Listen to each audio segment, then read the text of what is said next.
This segment of Founders and Visionaries is brought to you by Kalei Eggs. So Lois, you've been with the company 25 years now. And what I'm really impressed with is that most kids growing up, their father was forcing them to go pick eggs on the weekends for free, probably wouldn't have been so excited about pursuing the family business. We have so many fond memories of the farm, and for me it was like, I get to go to the farm today. It's fun, and I get to hang out with my dad because he's always been working 7 days a week, 365 days a year. So spending 2 days over the weekend, that was real good. The smell of the farm that really is reminiscent of my childhood because there is a distinct odor, and my father always said, don't ever be ashamed of that smell because that's what brings food on the table. So somewhere in the back of your mind, you always knew. I think so. I think because of the love for this business. If I had taken another path, I think I might not have been as satisfied or happy as I am now. And I value the fact that I'm continuing the business. I want to share with you in doing these interviews, almost without fail, the kids who have gone on successfully to run businesses after their parents, it started because as a child, they went to work with their parents because that's how they got to spend time with them, and it really instilled an incredible work ethic in them going forward. Exactly, yeah, because we never equated it to success. We just equated it to hard work and a lot of pride. Take me back in time for the history of Kalei and Associated and how you got to this point. Well, Associated Producers was originally started as an importer of Big Island eggs from a Big Island cooperative of small farmers. In 1975, the farms were starting to shut down. The next generation didn't want to continue. Those stockholders approached my family's farm and asked them to supply the eggs. So that's when we got involved in the ownership. Why have we seen such a diminishing of this industry in Hawaii? Oh, the cost of doing agriculture is horrendous. Every time we ship in the feed or the egg cartons or the corrugated boxes, even the strapping tape, every component is being charged a fuel surcharge or you're paying for that freight. I think if the consumer understands that, then they will be of the understanding of why we should support local. Because if we do have a shipping disruption, where are you going to get your fresh foods from? There is a very small window of food supply in the state.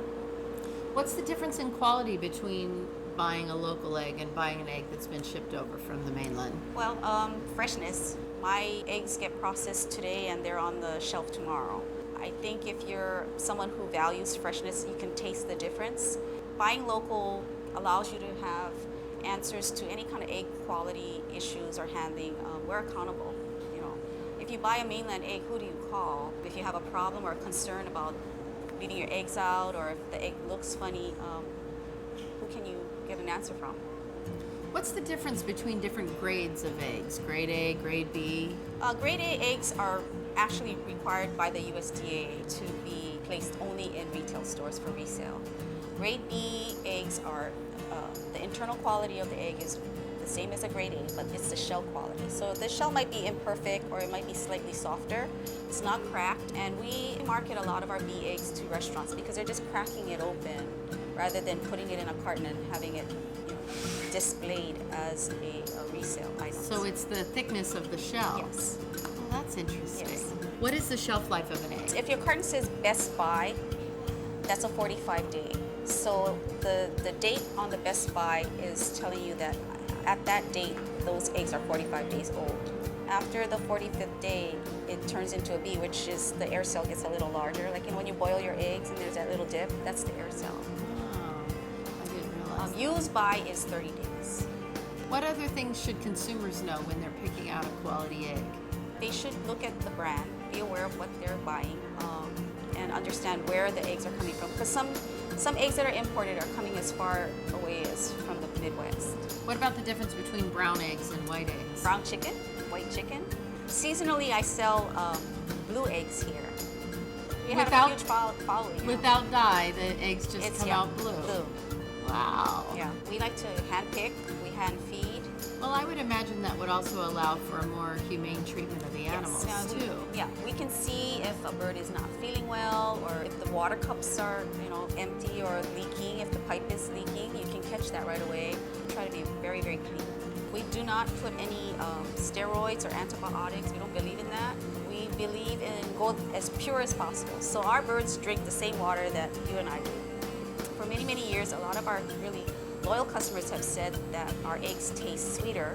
I believe it's because my sister does do a special recipe of feed, and the sweetness comes from a lot of the corn that we put in our feed.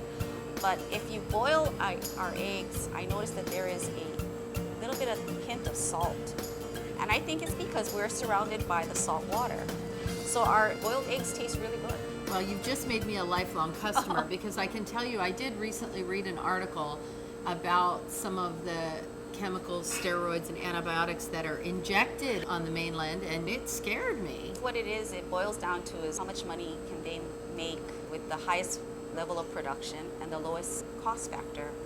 We don't do that. I think part of the reason why we're still in the business is because it's not about making a lot of money. It's not about being the biggest or the best. It's about whether or not we can provide a quality product. We were brought up, we were taught that we were supposed to take care of the farm and give back to the farm instead of taking from the farm. So I guess that's the work ethic. That's why we've worked so hard, to make sure that the farm is sustained, and then that way we have the ability to continue the business. So we take care of the farm. I love your sense of family and history and legacy and how you've carried all of that with you for all these decades. We really believe in what we do. We really believe in our customers. I believe in my employees, because if without them I could not do this. Really provides the incentive to continue to go on. When someone says your eggs are so good, or they're ono, or that makes you feel really good that you've done what you needed to do. I think it's a responsibility to my family, to my parents, to the people that I've done business with, to my employees, and especially to my children, because they see me working and working and working, and I hope when they get older, they'll understand what it is to work hard. It's an honor to provide food for people. It's an honor to be able to put a quality product on the table and go to bed at night knowing that we did our best and that people love our eggs.